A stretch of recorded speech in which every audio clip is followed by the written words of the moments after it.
Do you happen to remember where you were on a random day between 5 and 7? It all seems too trivial to spare our precious memory and actually be able to recall the events in our uneventful life.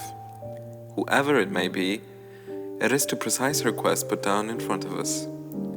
It is alright if you cannot think back to anything. However, what you can do instead is observe other people's life. If they happen to have unraveled on film some of the things, or all of the things that befell them during that time.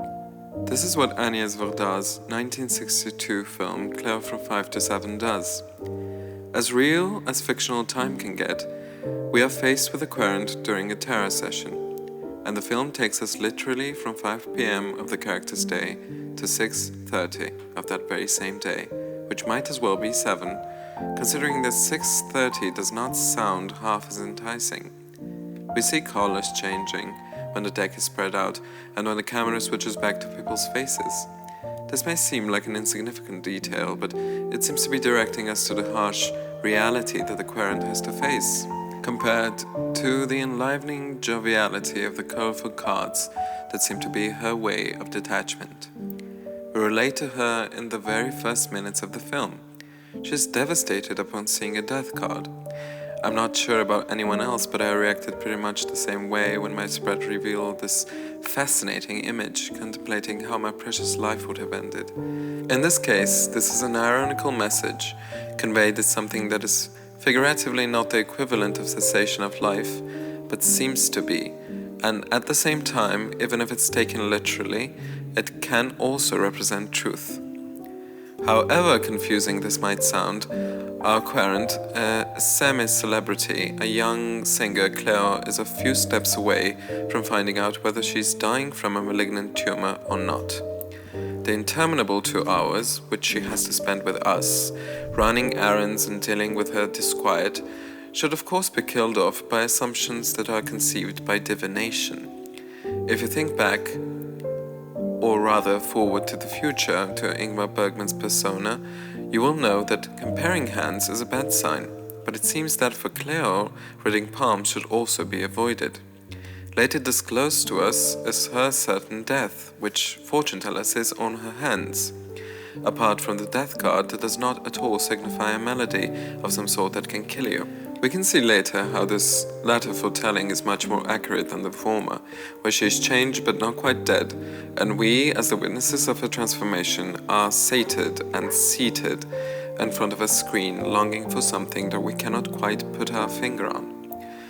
Cléo is every one of us. If we found ourselves in a situation where you should just wait until 6:30 or 7 to find out if your next stop should be home to feed your cat, or rather the cemetery to feed a variety of worms, looking forward to feast on your youthful person. Yes, it can and will sound a bit alarming, but Varda shows us how negligible the subject of one's death can be, put off by everything until a sudden realization that it is no longer trifling. On the contrary, it overtakes your whole day, well, at least from 5 to 7. Her insular and narrow life, as she's stuck in it, is shown by Agnès' documentary view that demonstrates the spontaneity of Paris, but also reveals how secluded this manner of life is, how intrinsic to the state of womanhood. We see her in mirrors and shop windows until she finally takes a stance, walk upright in the streets, or dances in the park, no longer a prisoner of reflections, but a real-life image of a potent subject that seems almost full of vim and vigor, zestful and spirited. You might ask, where did her cancer go in the meantime?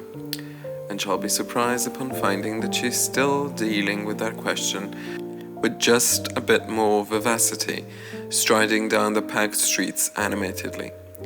Cléo is exercising her closeness to everything mundane.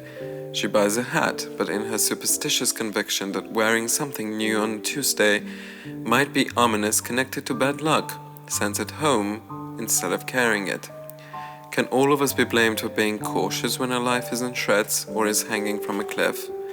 I think not.